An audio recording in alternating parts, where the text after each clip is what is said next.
Selamat pagi Bapak Ibu Saudara sekalian.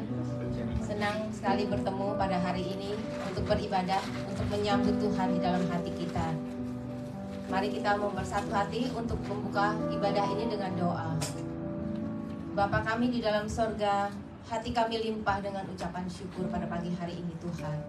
Kesempatan indah Tuhan berikan untuk kami untuk boleh beribadah, untuk boleh datang kepadamu. Terima kasih ya Tuhan buat segala apa yang Tuhan sudah berikan selama seminggu ini Tuhan buat kami. Kami boleh Tuhan Yesus datang kepadamu pada pagi hari ini, itu semua karena anugerah Tuhan. Mari Tuhan, Engkau sendiri yang beracara dalam ibadah kami pada siang hari ini Tuhan. Kami undang Roh Kudus untuk bekerja Tuhan di ruangan ini, terutama di ruangan hati kami. Urapi Tuhan Yesus pemimpin pujian, pemain musik, make up singer, dan Tuhan terlebih kami mohon pengurapan-Mu untuk hamba-Mu yang akan memberitakan tentang firman-Mu. Sembunyikan semuanya di belakang salib-Mu Tuhan, biar hanya kemuliaan-Mu saja yang tampak Tuhan Yesus. Terima kasih Bapa, kami akan mulai ibadah ini. Kami juga berdoa buat teman-teman kami yang belum sempat datang Tuhan. Biarlah Tuhan yang juga dalam perjalanan Engkau saja Tuhan Yesus menuntun langkah mereka untuk tiba di tempat ini dengan selamat yang daripada-Mu, untuk bersama-sama dengan kami menerima Roh-Mu ya Tuhan. Terima kasih Tuhan Yesus untuk kami semuanya yang onsite maupun yang online. Kami mohon Tuhan Engkau mengurapi kami semua, Engkau yang hadir di hati kami. Terpujilah nama-Mu Tuhan, nama di atas segala nama. Kami akan tapiskan ibadah ini di dalam satu nama yang ajaib, nama yang penuh kuasa, Tuhan dan Juru Selamat kami. Haleluya. Amin.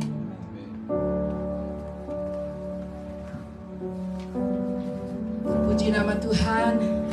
Selamat pagi, shalom semua. Mungkin yang baru datang belum tahu kanan dan kiri, depan dan belakang. Yang di depan toleh ke belakang.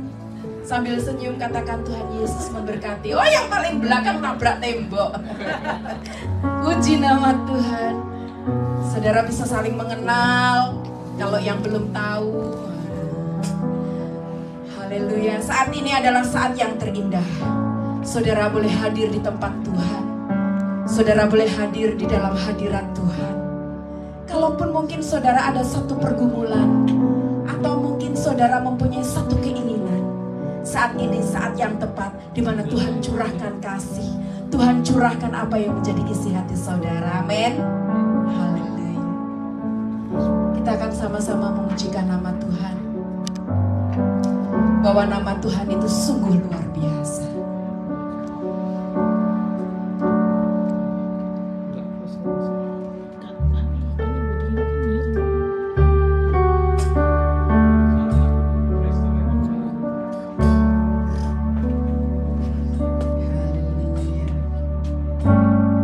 Siapkan hati saudara untuk saudara boleh menyembah Tuhan.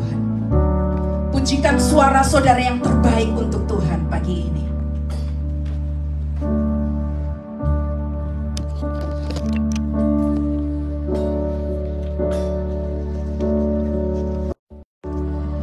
Oh, praise the name of the Lord our God. Oh, praise His name forever. Forever.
membuat hidup kita terpesona.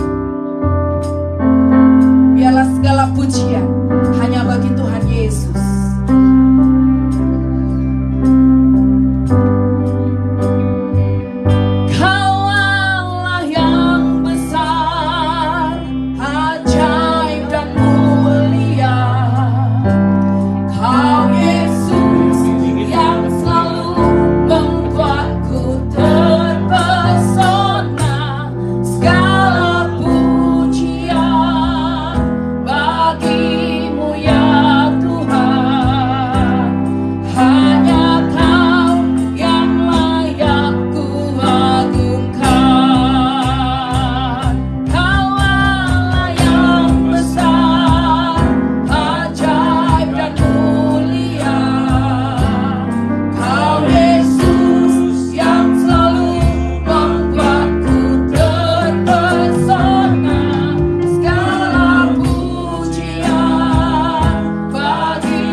Tapi saudara tetap memuji Tuhan, amin. Itu yang Tuhan hargai di hadapan, itu yang Tuhan hargai dalam hidup saudara. Walaupun terlambat, tapi tidak ada yang kata terlambat bagi Tuhan, amin. Saudara di tempat ini untuk ngapain? Haleluya, memuji Tuhan, amin. Kita sama-sama pujikan, kami berkumpul memuji-Mu dan menyembah-Mu.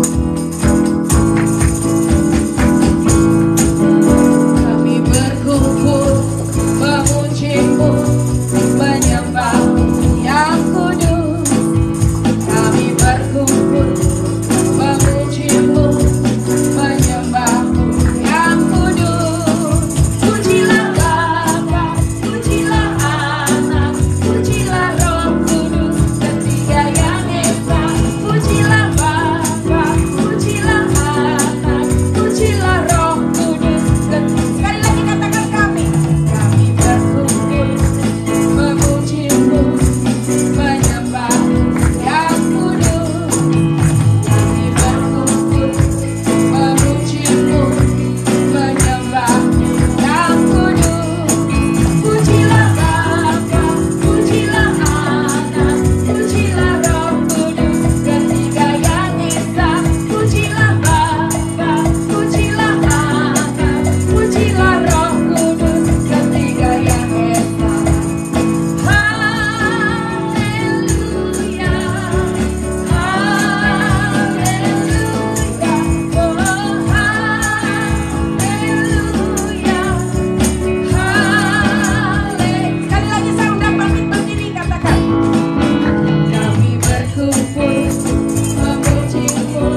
orang Chinese siapa? Angkat tangan. Chinese. Banyak juga. Chinese. Ini China Jawa, saudara. Iya, ada yang kulit putih ya. Kalau saya bilang bule gitu ya. Ada yang bule, ada yang Indonesia Timur, Cina. Tapi yang matanya bulat saya, yang matanya sipit, kayak tim ini mata sipit ini. Tapi semua disayang oleh Tuhan, amin. Kulit saya hitam. Siapa yang kulitnya putih? Oh ya, Tuhan. Kulit putih. Haleluya. Saudara mau tetap memuji Tuhan? Bangkit berdiri lagi, katakan hitam atau putih.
Saudara bisa menyanyi, saudara bisa bergoyang, dan kita sama-sama memuji nama Tuhan. Amin.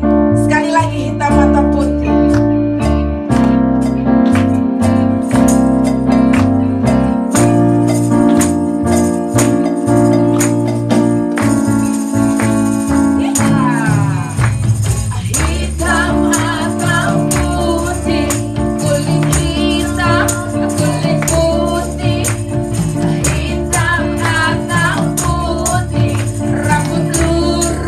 Rambut keriting semua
Bagi saya ini adalah lagu lama, tapi bagi saudara lagu baru. Kadang kalau saya, bagi saya baru, bagi saudara lama.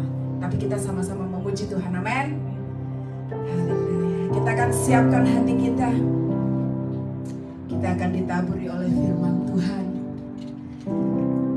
Sebelum kita mendengar firman Tuhan, persiapkan telinga dan hati saudara. Dan kita akan pujikan satu pujian buat Tuhan. Haleluya.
You're the reason.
kasih ya Tuhan untuk kemurahan-Mu.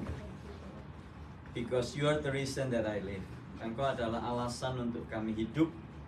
Engkau adalah alasan untuk kami menyanyi. Engkau alasan untuk kami ada sebagaimana kami ada pada siang hari ini.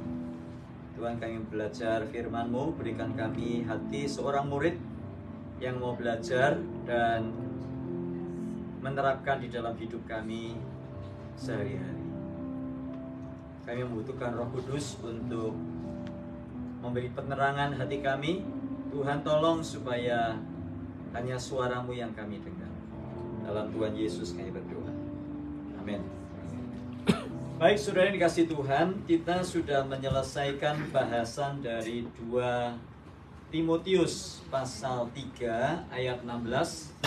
Segala tulisan yang diilhamkan Allah memang bermanfaat untuk mengajar, menyatakan kesalahan, memperbaiki kelakuan, dan mendidik orang dalam kebenaran.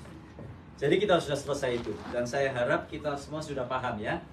Segala tulisan yang diilhamkan oleh Allah. All scripture is inspired by God. Jadi semua yang ada di sini terjadi karena ilham dari Allah. Walaupun ditulis oleh manusia, tetapi itu diilhamkan oleh Allah. Tuhan Allah tidak mendikte satu persatu kata per kata, tetapi Tuhan Allah mengilhamkan, giving an inspiration. Sehingga para penulis Alkitab ini menulis di dalam, menurut pimpinan Roh Kudus, ada kurang lebih 40 penulis Alkitab. Tetapi semuanya menulis dalam tema yang sama, yaitu the theme is about the salvation from God through Jesus Christ. Dan kita sudah membahas bagaimana firman ini berguna, is profitable untuk mengajar, for doctrine, for doctrine, pengajaran, menyatakan kesalahan, to reprove, kemudian memperbaiki kelakuan, for correction, to correct, for correcting. Dan yang terakhir adalah mendidik orang di dalam kebenaran. Ya, kita sudah membahas ini berapa minggu? Bukannya, enggak banyak banget lah. 5 minggu, ya, jangan ditambah-tambah. Ya, 5 minggu. Dan hari ini kita akan belajar masuk kepada prakteknya. Saya harap setelah kita belajar firman ini, maka harapan dan goal serta tujuannya adalah supaya Bapak Ibu mulai belajar membaca firman Tuhan. Kalau sudah dikhotbahi, sudah dengar firman Tuhan, masih juga belum mau baca firman Tuhan, berarti bukan saya loh ya Mama. Saya cuma nanya. Ya. Kalau saya sudah taught you about these things, the benefit of the scripture, the benefit of the Bible, and you still do not want to read the Bible, it means that you are what is in English? Kebangetan. Too much. Bahasa Jawanya ndablek.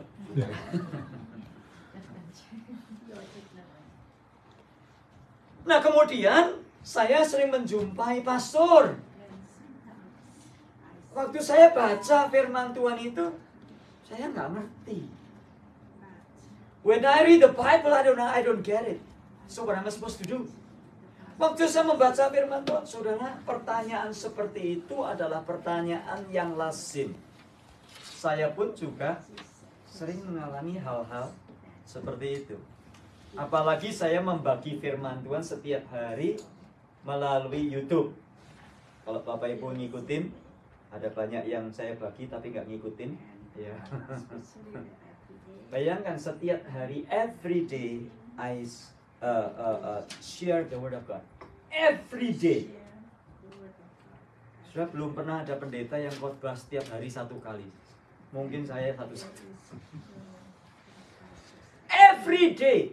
No, not bragging, not boasting, but I just try to share with you bahwa saya membagikan firman setiap hari lewat YouTube. Kalau saudara ingin mengikuti, klik di YouTube, pergi ke Rumus Renungan Murid Kristus. Itu yang kaosnya dipakai Tante Tracy. Ya, itu dia. Nanti bulan depan keluar lagi kaos lengan panjang sudah. Ya, warnanya merah bata coklat gitu, bagus banget. Ya, tapi harganya lain karena lengan panjang kan. Kalau lengan pendek kan, kalau tambahan kan ini segini kan 1 sentinya kan $2 saudara. Jadi bayangkan 31 tambah $60. Puji Tuhan sudah memberkati banyak orang. Subscribernya mulai dari Swedia, Copenhagen, sampai Australia, sampai Jerman, saudara, sampai di Ukraina. Saudara bayangkan negara yang perang, ngikutin channel saya setiap hari. Dan saya tidak tertarik dengan ada yang menyarankan saya, Pak, bikin channel yang ini, Pak, bikin konten yang nadanya itu provokasi antar umat beragama. Saya nggak mau. Saya tidak terpanggil untuk melakukan itu. Saya terpanggil untuk membina orang-orang Kristen untuk belajar firman Tuhan setiap hari 1 ayat. Ayat yang gampang maupun ayat yang susah. Kenapa? Karena kita harus bertumbuh, saudara.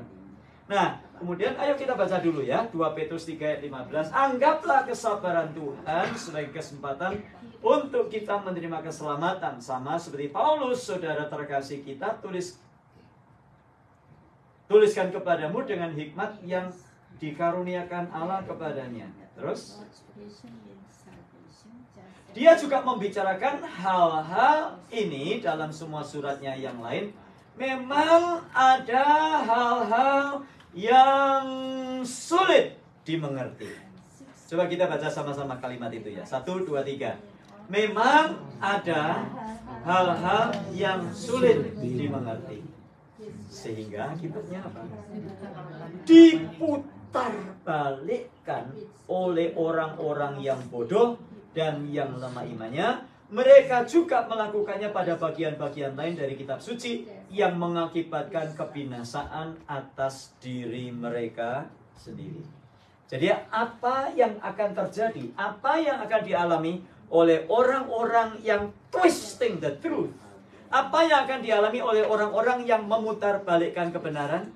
Mereka akan menerima hukuman yang dari Tuhan, yaitu kebinasaan.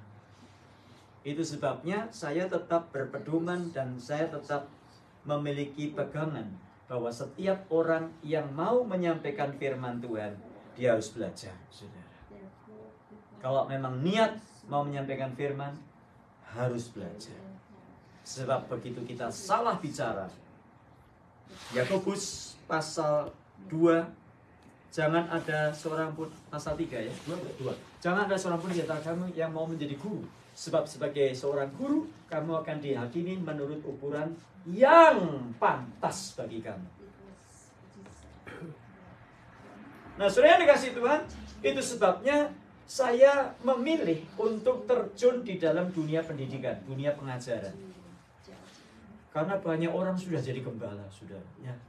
Kalau di dalam Alkitab, Efesus pasal 4 ayat 11, dan ialah yang memberikan para rasul, para nabi, para gembala, para penginjil, para pengajar untuk memperlengkapi orang kudus bagi pekerjaan pelayanan, yaitu bagi pembangunan tubuh Kristus. Nah, saudara yang dikasih Tuhan, ada hal-hal yang sulit dimengerti. Terus ayat berikutnya, kita teruskan dulu, habis ini saya jelaskan. Saudara-saudara yang kukasih, karena kamu sudah mengetahui tentang hal ini, berhati-hatilah supaya kamu jangan dibawa tersesat oleh kesalahan dari orang-orang yang tidak mengenal hukum. Janganlah kamu jatuh dari imanmu yang kukuh. 18 terakhir. Sudah? 18. Ya, terima kasih. Ya. Namun dikatakan bertumbuhlah dalam anugerah dan pengenalan akan Tuhan dan Juru Selamat kita Yesus Kristus. Bagi Dialah kemuliaan sekarang dan sampai selama-lamanya.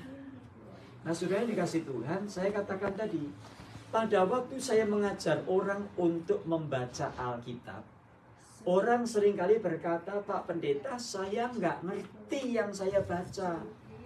Maksud saya mau baca Alkitab, tapi ujung-ujungnya malah tidur. Bukan bingung lagi, tidur. Ya.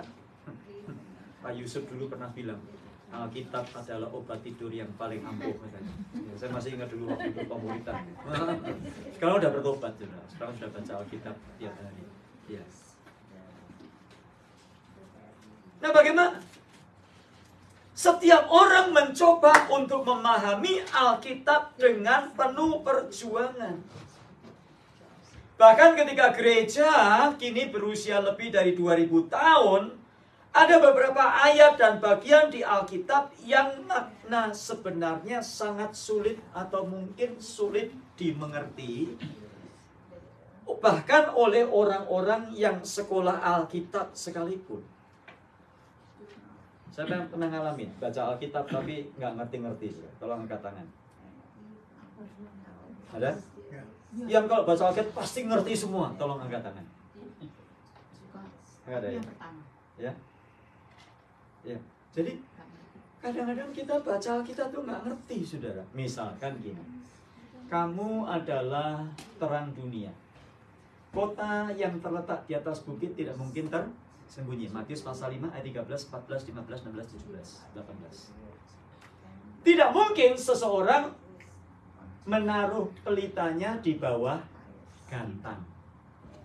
Saudara pusing 7 keliling dengan yang namanya gantang. Gantang itu apa sih? Kita nggak ngerti gantang karena kita hidup di dunia di mana gantang itu sudah tidak ada. Gantang itu tempat orang menyimpan beras pada masa dulu. Lagi, Matius 5:13, kamu adalah garam dunia.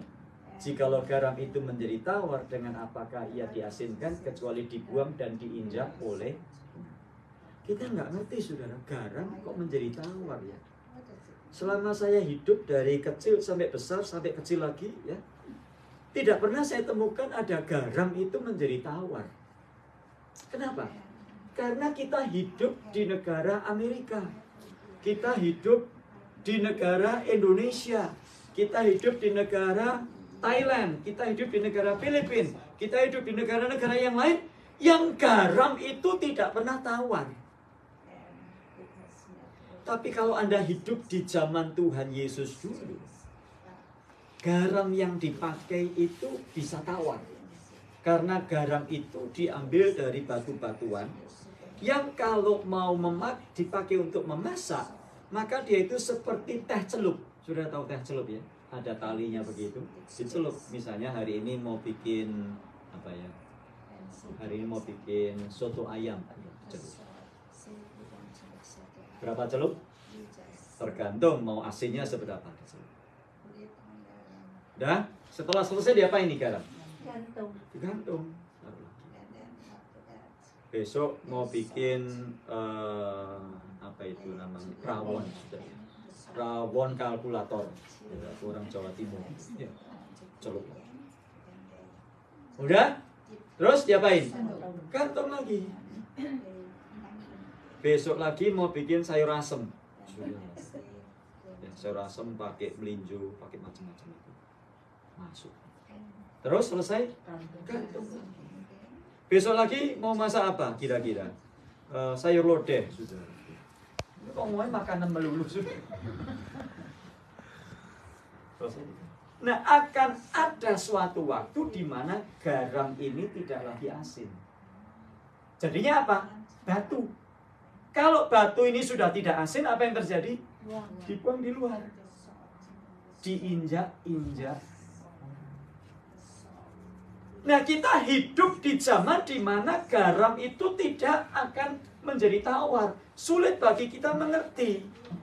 Nah, saudara yang dikasih Tuhan, maka kita harus tahu prinsip yang jelas bahwa Tuhan Allah tidak berkomunikasi dengan cara yang tidak jelas. Tuhan Allah tidak memberikan kepada firman dengan maksud supaya kita nggak tahu.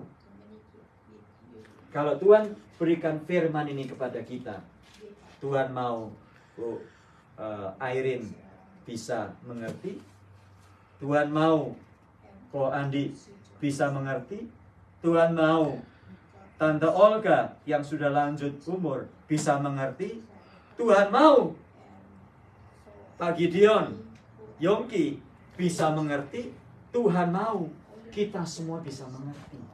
Karena ini firman Tuhan untuk semua. God's word is for all. Jadi Tuhan tidak sembunyikan. Ini rahasia untuk saya kasih untuk si Eva aja lah. Nggak untuk Bu Marta, nggak boleh. Sehingga yang ngerti cuma si Eva aja. Waktu Bu Marta baca nggak ngerti-ngerti juga. Tapi waktu si Eva baca, sipil ngerti gampang. Nggak gitu. Firman ini sifatnya untuk semua. Supaya kita semua mengerti. Nah pertanyaannya, mengapa kita sulit mengerti? Ada 1, 2, 3 alasan yang ingin saya sampaikan hari ini dan bagaimana kita mengatasinya. Yang pertama, mengapa Alkitab sulit dimengerti? Yang sudah saya katakan tadi, karena ada perbedaan waktu dan budaya. Alkitab ditulis antara 3.400 tahun sampai 2.000 tahun yang lalu. Dan budaya ketika Alkitab ditulis sangat berbeda dengan budaya hari ini. Pola aktivitas para gembala yang nomaden berpindah-pindah pada tahun kurang lebih 2000 tahun sebelum Masehi di Timur Tengah tidak masuk akal bagi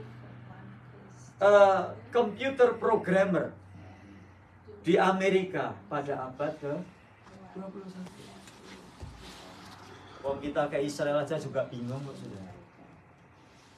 Ditunjukin ini rumah-rumah pada masa lalu.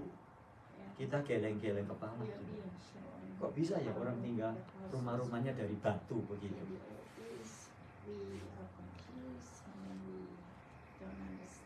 Karena perbedaan budaya.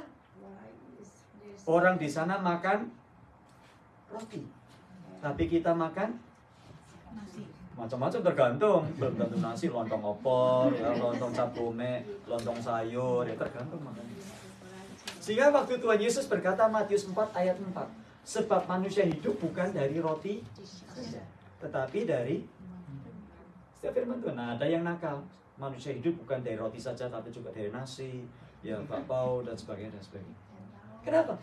Karena mereka hidup dengan makan roti. Kita hidup kalau makan roti, kalau belum makan nasi namanya belum sarapan. Itu sampai orang Indonesia sudah ditinggal di Amerika 30 tahun, kalau sarapannya nggak nasi nggak bisa, sudah. Ada yang seperti itu. Saya punya cousin di Kanada. Kalau pagi tidak makan nasi nggak bisa. Padahal dia ini Canadian citizen dan dia sudah tinggal di Kanada. Orang tuanya tinggal di Kanada sudah cukup lama, tapi kalau nggak makan nasi, tidak sarapan, katanya. Nah, saya bingung. Saya ini gampang menyesuaikan. Orang makan singkong, ya saya makan singkong. Orang makan roti, ya makan roti. Jadi saya sudah terbiasa makan roti. Begitu saya pulang ke Indonesia, di sana kalau pagi nggak ada bagel, nggak ada cream cheese, sudah. Seorang seperti itu. Ya mau nggak mau makan nasi gudeg, pakai koyor, saudara ya. Makan lagi nasi goreng, nasi rames, nasi lagi, nasi macam-macam. Budaya yang berbeda kadang-kadang membuat kita tidak bisa saling memahami satu dengan yang lainnya. Saudara, kalau saudara ketemu dengan orang bule, orang Amerika, orang Belanda, orang Jerman, mereka lihat kita makan nasi pagi-pagi itu mereka geleng-geleng kepala. It's weird. Kenapa? Karena budaya yang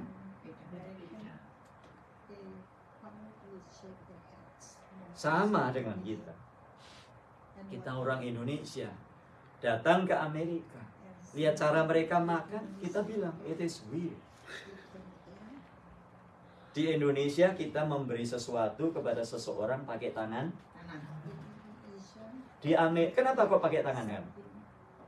Karena bersih, merapikan. Tangan kanan itu bersih. Karena kalau buang air kita sering bersihkan pakai tangan. Begitu sampai di Amerika, kita ngasih seseorang mau tangan kanan, mau tangan kiri, who cares? Kenapa? Karena di sini kiri sama bersihnya dengan kanan. Ini aja sudah kita geleng-geleng kepala. Oh, nggak sopan. Siapa bilang nggak sopan? Itu kan kalau di Indonesia. Di Indonesia kita kalau panggil seseorang harus pakai julukan. Mas, Mbak, Koci, ya Opa, Oma, ya Tante, ya Om, dan sebagainya. Di sini masa bodoh sudah. Saya panggil orang-orang ya panggil namanya saja. Kita dengar kok nggak sopan ya. Inilah yang terjadi pada waktu budaya dan juga waktu itu sangat berpengaruh pada waktu kita membaca firman. Itu sebabnya Alkitab perlu diterjemahkan. Sehingga seringkali orang Kristen sering diolok-olok sebagai umat atau kaum terjemahan.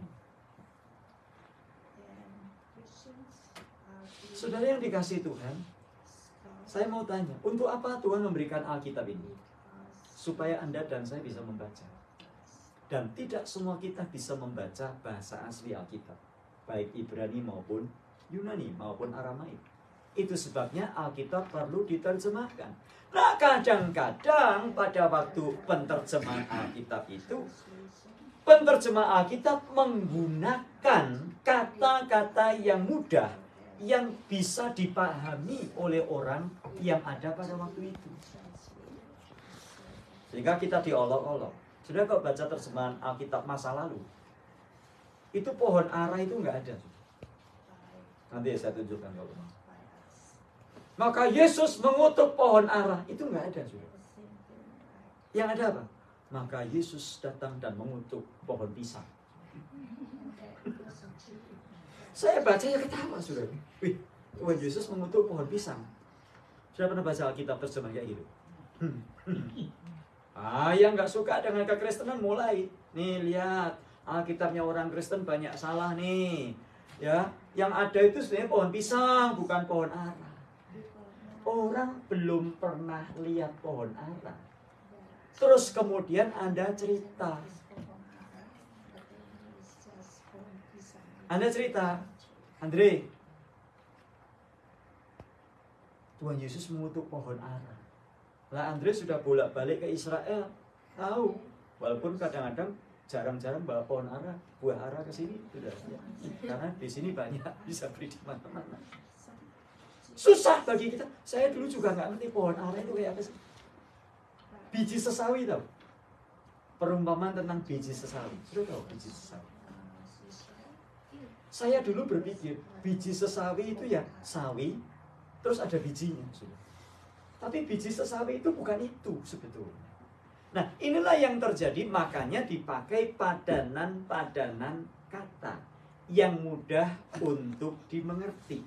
Bukan berarti Alkitab dipalsukan, bukan berarti Alkitab diplesetkan, tetapi menolong kita untuk mengerti. Dan nanti suatu waktu, kalau kita sudah melihat pohon ara, barulah kita tahu itu yang dimaksud itu. Yang kedua, jadi yang pertama adanya perbedaan waktu dan budaya yang menyebabkan seringkali kita nggak ngerti waktu kita membaca. Yang kedua, Alkitab memuat berbagai macam jenis tulisan. Apa saja? Ada yang namanya sejarah, hukum, puisi, lagu, kata-kata hikmat, nubuatan, surat-surat pribadi, dan yang terakhir adalah peristiwa-peristiwa akhir zaman. Dan tulisan yang berupa sejarah harus ditafsirkan secara berbeda dibandingkan dengan tulisan yang berupa hikmat. Puisi tidak dapat dipahami dengan cara yang sama seperti ketika membaca tulisan mengenai akhir zaman. Sebuah surat pribadi dengan maksud tertentu bagi kita mungkin memiliki penerapan yang berbeda bagi pembaca pertama pada saat itu. Itu sebabnya Daud menulis Mazmur. Daud menulis surat nggak? Enggak. Daud menulis Mazmur. Kalau Paulus membuat puisi, Rasul Paulus membuat apa? Kenapa? Kok nggak nulis puisi? Oh, Paulus ini bodoh sekali. Mesti bikin puisi. Ya memang dia ini seorang scholar, dia adalah sarjana, dia adalah ulama pada waktu itu. Maka dia menulis surat kepada jemaat di Roma, kepada jemaat di Filipi, kepada jemaat di Tesalonika. Nah, saudara yang dikasih Tuhan, itulah bentuk tulisan yang berupa surat. Jadi puisi tidak dapat dipahami dengan cara yang sama seperti ketika kita membaca tulisan mengenai akhir zaman. Saudara, kalau kita membaca puisi, itu ada banyak kata-kata indah yang digunakan yang artinya mungkin bukan seperti yang tertulis di situ. Misalnya, aku ingin hidup 1000 tahun lagi. Saya tanya, apa betul ini? Aku ingin hidup 1000 tahun lagi. Enggak kan? Iya kan? Apa ini? Bahasa Indonesianya apa ini? Alis ini apa ya? Alis, betul. Hah? Alis ini. Elbow. Eyebrow. Ya. Bulu matamu bagaikan awan-awan yang menggelantung. Nah, ini kan puisi, saudara. Ini kan puisi, toh. Tapi coba kalau kita memahami puisi ini seperti secara apa adanya. Kita membayangkan bulu mata kok kayak awan-awan yang menggelantung. Kan gak cocok. Itu yang membuat kita seringkali tidak mengerti pada waktu kita membaca kitab suci.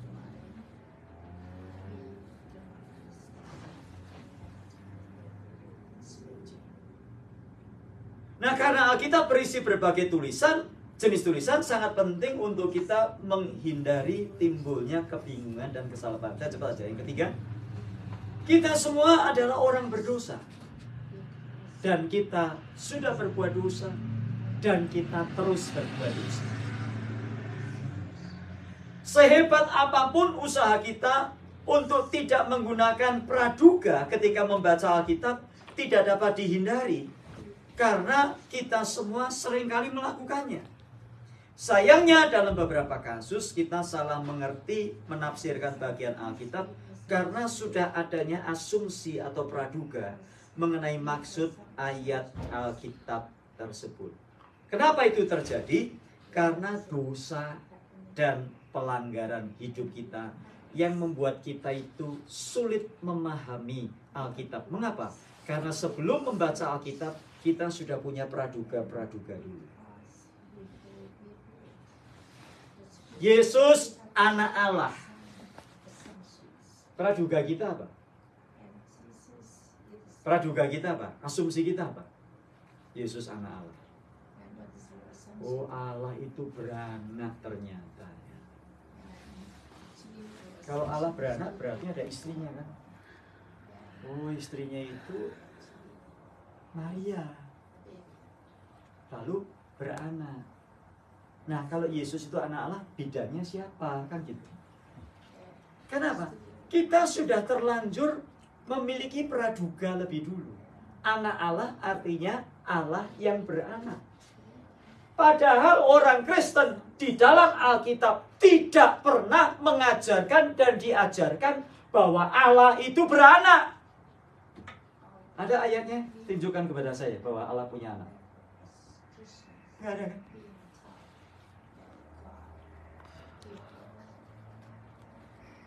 Yesus firman Allah yang menjadi manusia.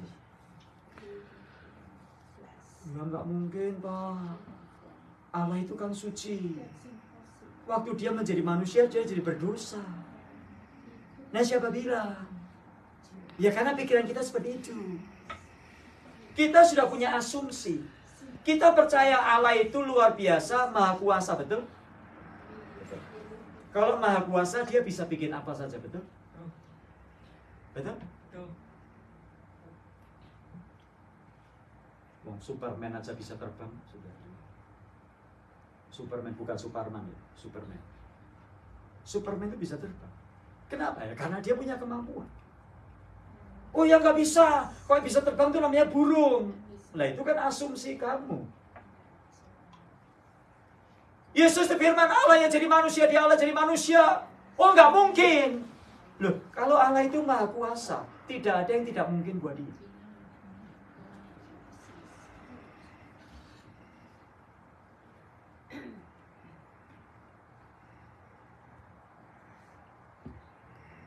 Sudah pernah lihat foto waktu bayi?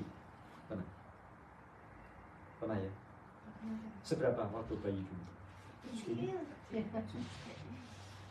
Segini kok bisa segedenya gini ya, saudara? Coba siapa yang bikin? Tuhan kan? Maha kuasa kan? Lawang ini lubang aja kok ya bisa buat mendengar, saudara. Kita ngelubangin dinding tapi dinding nggak bisa mendengar, saudara. Pernah ngelubangin dinding, tembok? Bisa dengar gak? Tidak. Tapi ini sama lubang bisa buat dengar, saudara. Itu kemahakuasaan Tuhan Allah. Nah kalau Tuhan Allah itu mau firman-Nya menjadi manusia, apa susahnya? Siapa kami yang berkata nggak mungkin? Itu kan asumsimu. Itu kan praduga kita. Karena kita sudah dipenuhi. Oh dan kita diajarkan segala ketidakmungkinan, tidak mungkin. Sehingga pada waktu Allah berbuat sesuatu, kita berkata tidak mungkin. Jadi apa yang kita pelajari? Kita harus mengakui adanya perbedaan budaya dan waktu yang mencolok antara orang-orang di zaman ini dan orang-orang di zaman Alkitab.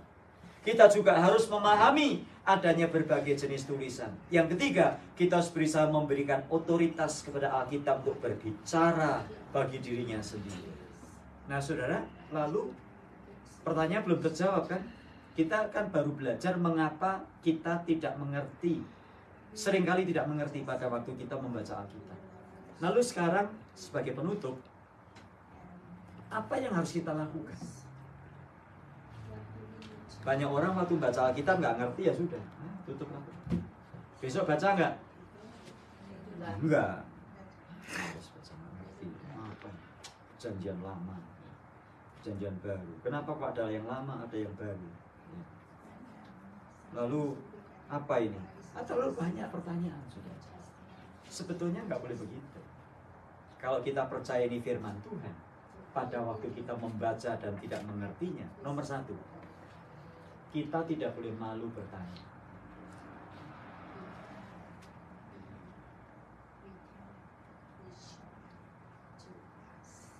Itu sebabnya gereja perlu ada pendeta. Karena pendeta itu gembala untuk menolong saudara dan saya untuk mengerti pada waktu kita membaca. Sebab tadi dikatakan, pada waktu kita membaca Alkitab dan ada ayat-ayat yang sulit dimengerti, maka orang-orang tertentu yang lemah atau orang-orang yang tujuannya tidak baik memakai ayat itu, dipelintir begitu rupa dan dibelokkan. Salah satunya saksi Yehova, Jehovah Witness. Pernah didatangi saksi Yehova, Jehovah Witness? Ayat yang dipakai apa? Yohanes 1 ayat 1. Pada mulanya adalah firman. In the beginning was God.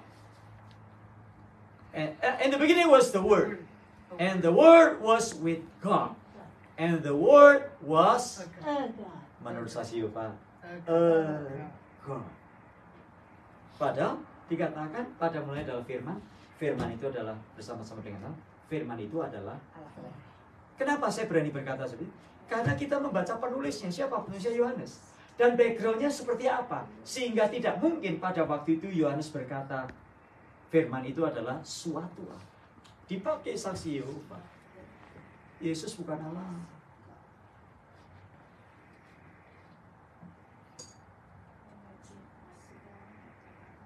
Ada banyak ayat-ayat yang dipelintir dan orang Kristen, oh iya ya.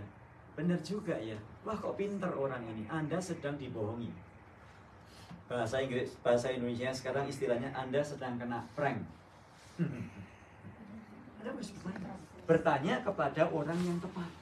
Orang yang memang belajar Alkitab. Bukan orang belajarnya dari Google. Belajar Alkitab. Yang kedua, orang Kristen perlu ada wadah, ada niat untuk belajar Alkitab. Bisa melalui Bible Study. Maranatha jangan cuma berdoa terus.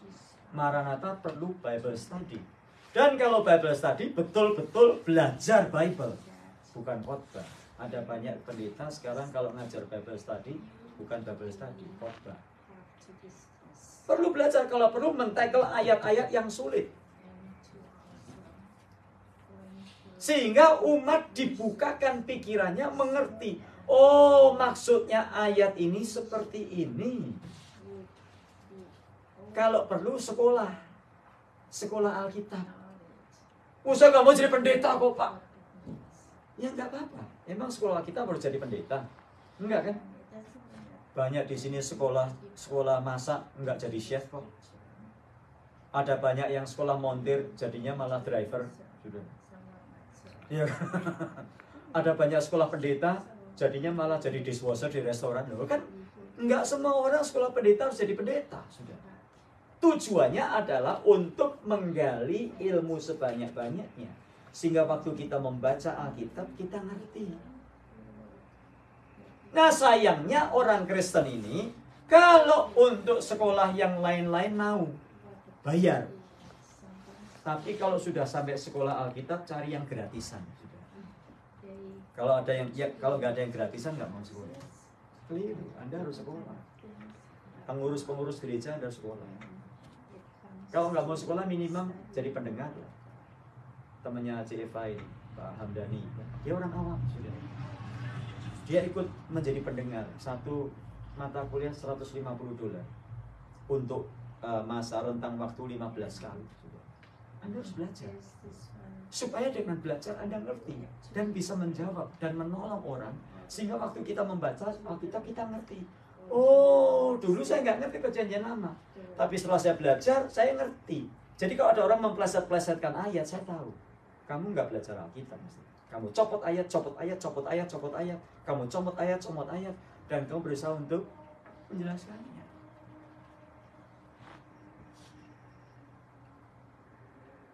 Kita ini kalau untuk sekolah-sekolah yang lain, kita mati-matian dan berjuang. Apalagi untuk pekerjaan ya saudara ya. Untuk jadi manajer harus training 2 minggu. Itu Ohio. Sudah berangkat nggak? Berangkat. Bayar pun juga berangkat. Tapi untuk mengerti Alkitab harus sekolah. Mau nggak? Nggak penting Alkitab itu. Yang penting itu duit bro. Ya. Money is all about money. Segala sesuatu mendatangkan money, kita itu mau. Padahal Alkitab ini berguna karena mengandung janji baik untuk hari ini maupun untuk hari yang akan datang. Tapi seringkali kita nggak mau belajar. Belajar.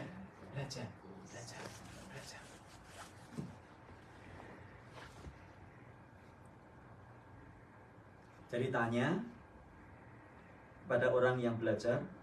Yang kedua kita harus belajar. Saya tidak menutup pintu. Suatu hari mungkin Pak Robi sekolah Alkitab. Tidak ada yang mustahil. Kenapa? Karena kita harus tahu. Amin. Jangan jadi orang.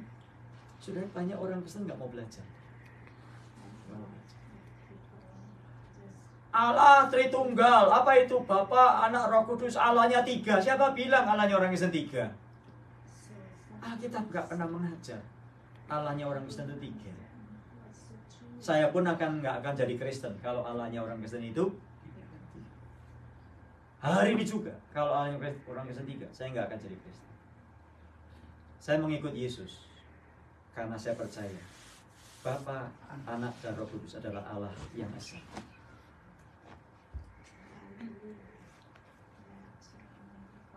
Yang sudah dikasih Tuhan ada banyak yang kita nggak ngerti.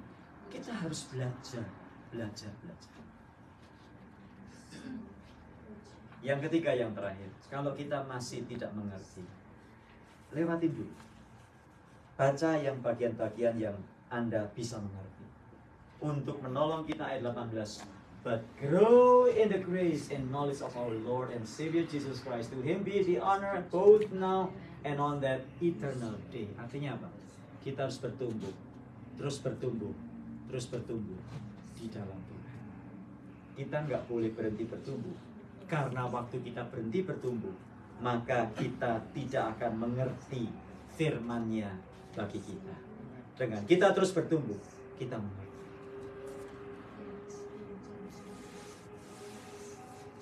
Bu Lilin dari Semarang.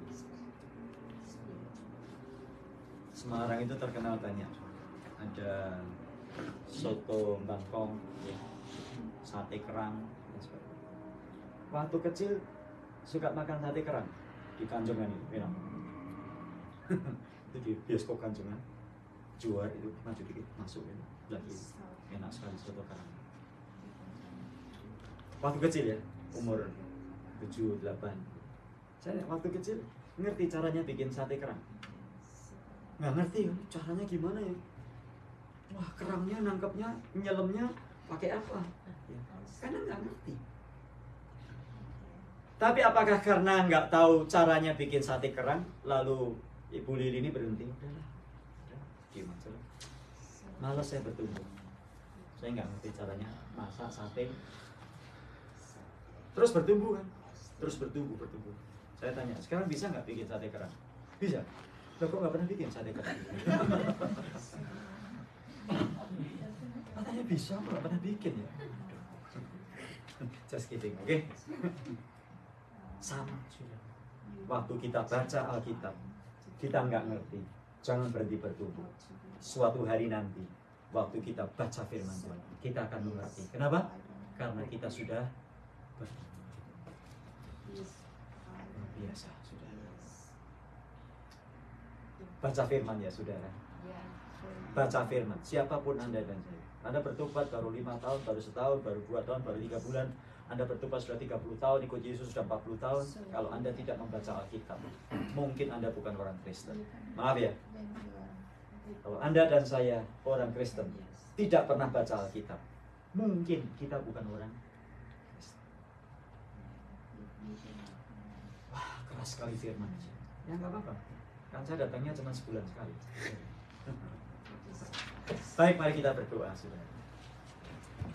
Ya Tuhan, terima kasih karena kami diajar, ditolong dan dilatih untuk belajar firman Tuhan yang benar.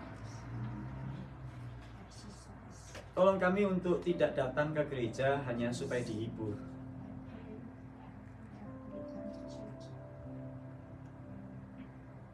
Being entertained. Tolong supaya kami datang ke gereja bukan dengan maksud hanya untuk dapat motivasi. Tapi tolong supaya kami belajar kebenaran. Walaupun itu kadang-kadang pahit bagi kami. Karena kebenaran itu menemplak dosa.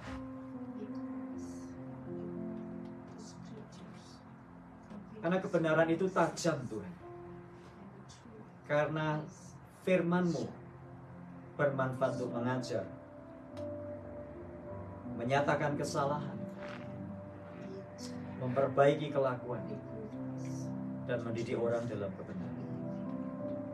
Tolong kami Tuhan untuk rela membayar harga berapapun itu, asalkan kami mengenal dan mengerti firman.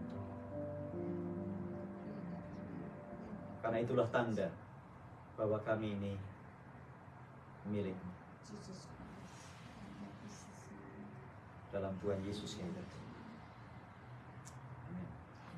Sudah mungkin ada yang bertanya tadi, saya waktu doa diingatkan, mana ayatnya? Kalau nggak baca Alkitab,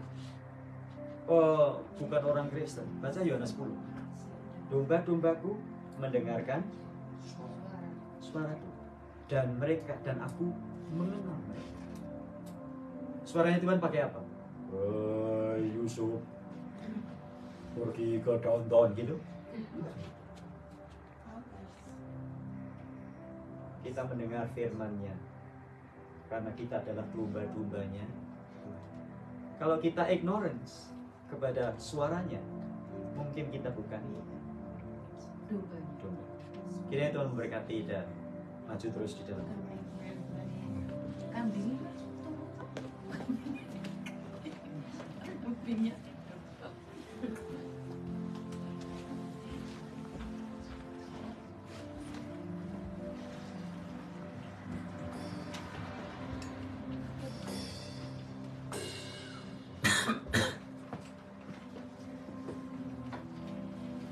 Kita akan berdoa siapa? Tuhan Allah Bapa kami yang dalam surga, terima kasih Tuhan kalau kami boleh mendengar pengajaran Tuhan, betapa pentingnya Tuhan firman-Mu Tuhan. Karena itulah kehidupan kami untuk yang akan datang Tuhan. Kami harus dan selalu akan bergantung kepada Tuhan. Dan dari membaca, belajar firman-Mu Tuhan, kami boleh makin bertumbuh. Ampuni segala kesalahan dan dosa kami Tuhan, baik yang kami perbuat dengan sengaja maupun tidak sengaja. Tuhan, saat ini kami ingin mendoakan rekan-rekan kami yang kurang sehat Tuhan. Satu persatu Engkau mengetahui Tuhan, untuk Ko Abi dan Ko Adrian, Kau tolong Tuhan, Kau pulihkan kesehatannya Tuhan. Kau sempurnakan kesembuhan untuk Ibu Aimin dan Sylvia yang baru operasi mata. Tuhan, tolong sempurnakan kesembuhannya. Begitu juga untuk Francisca yang sedang di rumah sakit. Kami berdoa juga untuk para senior Maranatha Tuhan, untuk Tante Olga, Tante Yuliana, Tante Hana yang Bandung, Tante Ren, Tante Christina, Pak Sugianto, Tante Ing, Cieti, Ci Helen, dan Ko Adrian juga. Tuhan, tolong Tuhan, Engkau pimpin, Engkau lindungi, Engkau berikan kesehatan yang sempurna. Dan kami berdoa juga untuk pemimpin, pengurus gereja Maranatha ini. Engkau pimpin Tuhan, semua pemain musik, Engkau berkati Tuhan, semua pengurus, dan semua yang ikut ambil bagian dalam memajukan dan terlebih untuk memuliakan Tuhan. Kami percaya Tuhan, Roh-Mu yang kudus akan menyertai kami semua satu persatu. Kau pimpin Tuhan yang hari ini tidak hadir di tempat ini, yang mengikuti melalui online. Kau berkati juga mereka satu persatu. Kau beserta dengan mereka dan jemaat-jemaat Kristen juga di tempat lain, kami doakan. Dalam nama Tuhan Yesus kami berdoa. Amin. Puji nama Tuhan. Saatnya kita akan memberikan persembahan.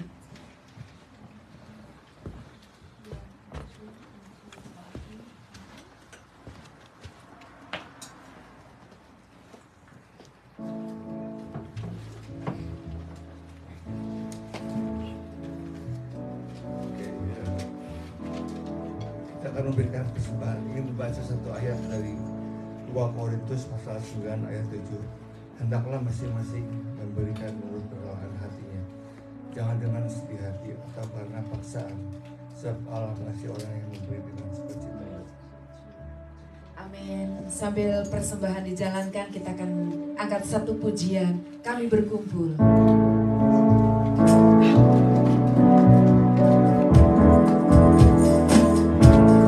Yang sudah memberi bangkit berdiri.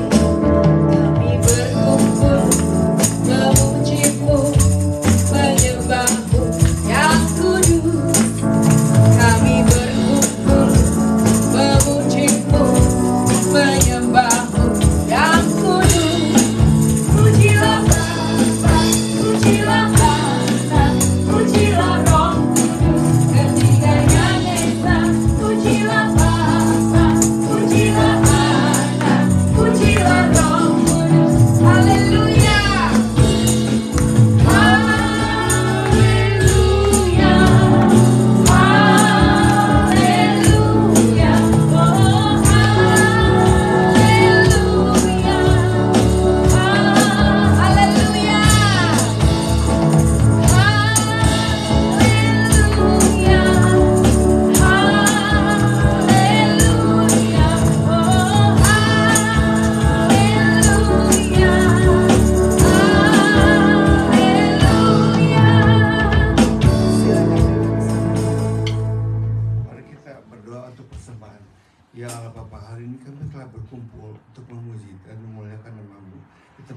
ini. Terima kasih atas anugerah berkat dan kelimpahan yang telah Kau berikan dalam kehidupan kami. Tibalah saatnya kami memberikan berkat tersebut untuk membangun dan perluas kerajaan-Mu. Dan juga persembahan ini dipergunakan untuk menghormati dan memuliakan nama-Mu di gereja ini. Buat tangan-tangan yang telah memberi maupun yang belum sempat memberi hari ini. Dalam nama Tuhan Yesus Kristus kami berdoa. Haleluya. Puji nama Tuhan. Silakan duduk, saudara.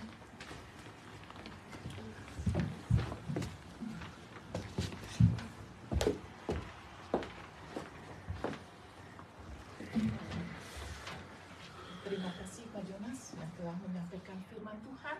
Mari kita bersama-sama bertumbuh dalam anugerah dan pengenalan akan Tuhan Juru Selamat kita, Yesus Kristus.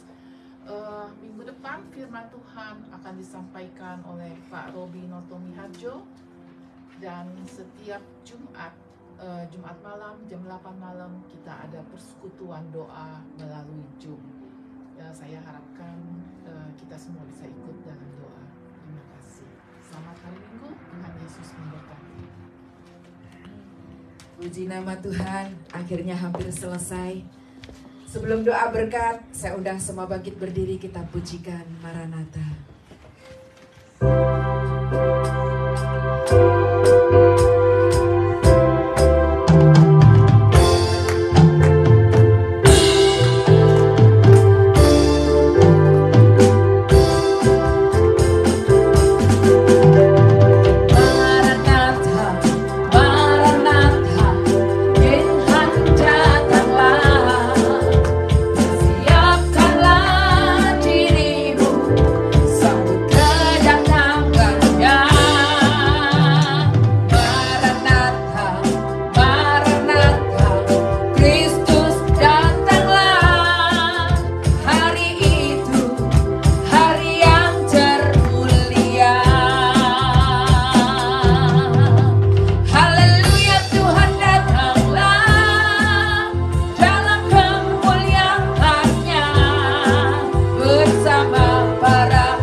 Sebab Tuhan memberkati engkau dan melindungi engkau. Tuhan menyinari engkau dengan wajah-Nya dan memberi engkau kasih karunia. Tuhan menghadapkan wajah-Nya kepadamu dan memberi engkau damai sejahtera. Karenanya pulanglah dan bawalah anugerah yang besar dari Allah Bapa, kasih yang sempurna dalam Tuhan Yesus, serta persekutuan penghiburan Roh Kudus menyertai kita sekalian sampai selama-lamanya. Amin. Amin. Selamat hari Minggu, Tuhan memberkati. Silakan duduk saat teduh.